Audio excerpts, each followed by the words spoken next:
जिन माताओं को, जिन भाइयों को, जिन बेटियों को, जिन बेटाओं को, जिन मेरी बुजुर्ग माँ बाप को ऐसा लगता है, अंदर से ऐसा महसूस होता है कि कुछ गलत होने वाला है, कल कुछ गलत होने वाला है, मेरे पति के साथ ये गलत होने वाला है, मेरे बेटे के साथ ये गलत होने वाला है, या मेरे साथ कुछ गलत होने वाला है, जिसकी बुद्धि में केवल नेगेटिविटी चलती रहती है, उसको 3 चीजें शंकर भगवान को प्रदोष के दिन अवश्य चढ़ाना चाहिए। क्या क्या चीज? पहले नंबर पर जम के बोलो दुर्वा, दूसरे नंबर पर बेलपत्र, और तीसरे नंबर पर कनेर का फूल। और यदि ऐसा महसूस हो रहा है कि मेरे को स्वप्न भी गड़बड़ आ रहे हैं, स्वप्न भी गलत आ रहे हैं, तो मेरा निवेदन रहेगा, जो दुर्वा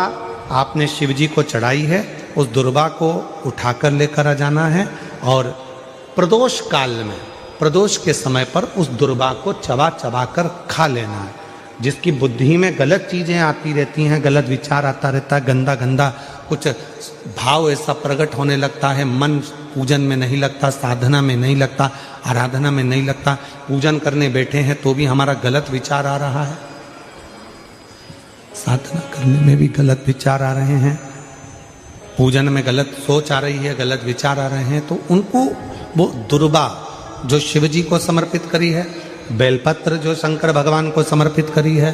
कनेर का पुष्प जो शंकर भगवान को समर्पित करा है, उसमें से मात्र एक दुर्वा आप उठाकर ले आओ, और प्रदोष काल में उसको प्रदोष के दिन चबा चबा कर खा लीजिए। फिर कभी जिंदगी में कभी गलत विचार, गलत सोच और गलत दृष्टि नहीं जाएगी, और आपका ध्यान केंद्रित शिव की ओर है।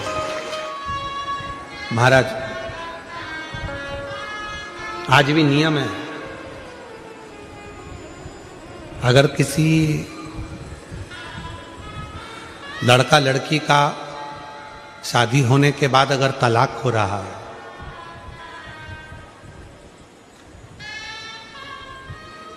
लड़की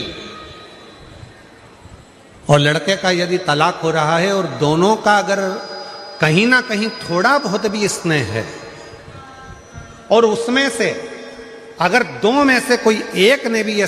ठान लिया कि मुझे तलाक नहीं चाहिए, मेरी धर्मपत्नी के साथ मुझे रहना है, या पत्नी ने ठान लिया कि मुझे मेरे पति के साथ रहना है, मुझे तलाक नहीं चाहिए, और पति तलाक लेना चाहता है किसी परिस्त्री के चक्कर में, किसी दूसरे के कहने पर, परिवार के कहने पर, या लड़की तलाक लेना चाहती है किसी दूसरे के चक्कर में, किसी परिवार के कहने पर, या किसी अन्य व्यक्ति के कहने पर, और वो नहीं चाहता कि तलाक हो, लड़की नहीं चाहती कि तलाक हो, तो आज भी एक नियम है महाराज जी, आप अगर कर कर देखेंगे, आके अगर कोई परिचित में अगर किसी का तलाक हो रहा है,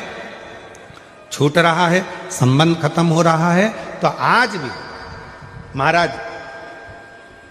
श्री हरि और हर इन दोनों का साझा कर कर, यदि नंदी से लेकर भगवान शंकर के शिवलिंग तक, नंदी से लेकर भगवान शंकर के शिवलिंग तक एक मौली, मौली को आप लोग क्या कहते हैं गुजरात में? वो मौली जो हाथ में बांधते हैं उसको क्या बोलते हैं गुजरात में? नाड़ा, लच्छा, मौली, जो लाल पीला धागा होता है ना जिसको हाथ में बांधते हैं पूजन के टाइम पर, तो वो लच्छा, वो नाड़ा, वो मौली जो है, वो जो बांधने वाला है, नंदी का जो एक चरण खड़ा हुआ है, बाकी का चरण एक आगे का नीचे दबा हुआ है, पीछे का चरण भी दबा है, पर एक नंदी का चरण ऊपर है, उस चरण से लेकर भगवान शंकर के शिवलिंग तक एक सूत्र को बांधा जाए, और उस सूत्र को 7 जगह पर बेलपत्र रखकर उठा लिया जाए, और उठाने के बाद में किसी भी बेलपत्र के वृक्ष के नीचे वो 7 बेलपत्र समर्पित कर कर वो धागा लेकर 7 परिक्रमा अगर बेलपत्र की करी जाए, और जिससे संबंध टूट रहा है उसी से वापिस प्रेम बढ़ाया जाए, तो वो स्मरण कर कर अगर 7 परिक्रमा उस धागे के साथ में कर कर हाथ में अगर बांधा जाए, तो कितना भी दम लगा ले कोई व्यक्ति तलाक हो ही नहीं सकता, स्नेह बढ़ेगा ही। आप लोगों को मालूम है कि नहीं मालूम वो हमको नहीं पता, पर जब किसी शिवलिंग की प्राण प्रतिष्ठा होती है और सामने जो नंदी बैठता है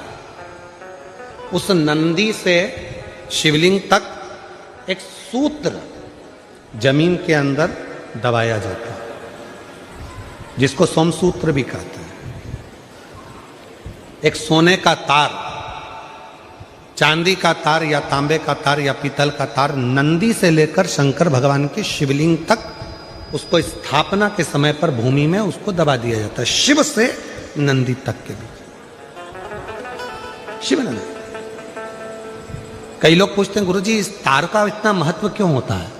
क्या कारण होता है कि इस तार को दबाया जाता है, इस सोमसूत्र को लगाया जाता है, आखिर इसका इतना महत्व क्यों होता है, क्या कारण है इसका? इसका कारण केवल एक होता है कि यदि मान लो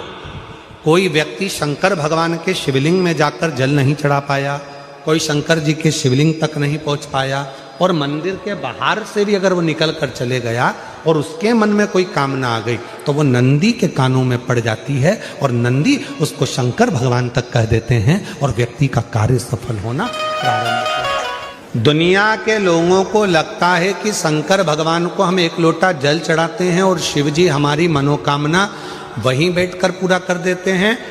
नहीं,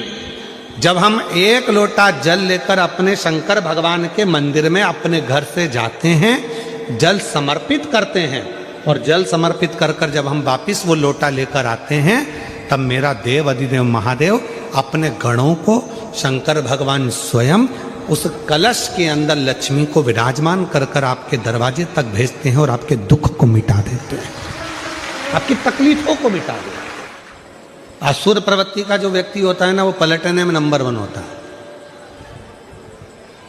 कई कई घरों में लोग ऐसे होते हैं जिनको सुंदर कांड अच्छा लगता है और कई कई घरों में लोग ऐसे रहते हैं जिन्हें लंका कांड अच्छा लगता है।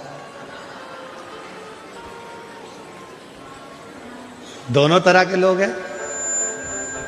और कई कई जगह पर ऐसे भी हैं कि जिनको सुंदर कांड पढ़ते पढ़ते पढ़ते पढ़ते कब लंका कांड चालू हो जाती मालूम ही नहीं पड़ता है।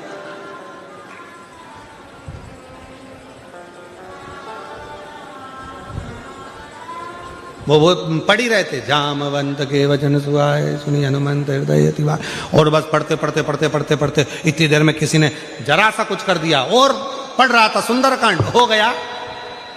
लंका कांड। 2 मिनट में देख के नहीं चल सकती, तेरे में अकल नहीं है, दिख नहीं रहा मैं पाठ कर रहा हूं, दिख नहीं रहा मैं पूजन कर रहा हूं। इतने में पत्नी ने हाथ जोड़कर बोला सुंदर कांड करो ना, काहे को लंका कांड करते हो, सुंदर कांड करो।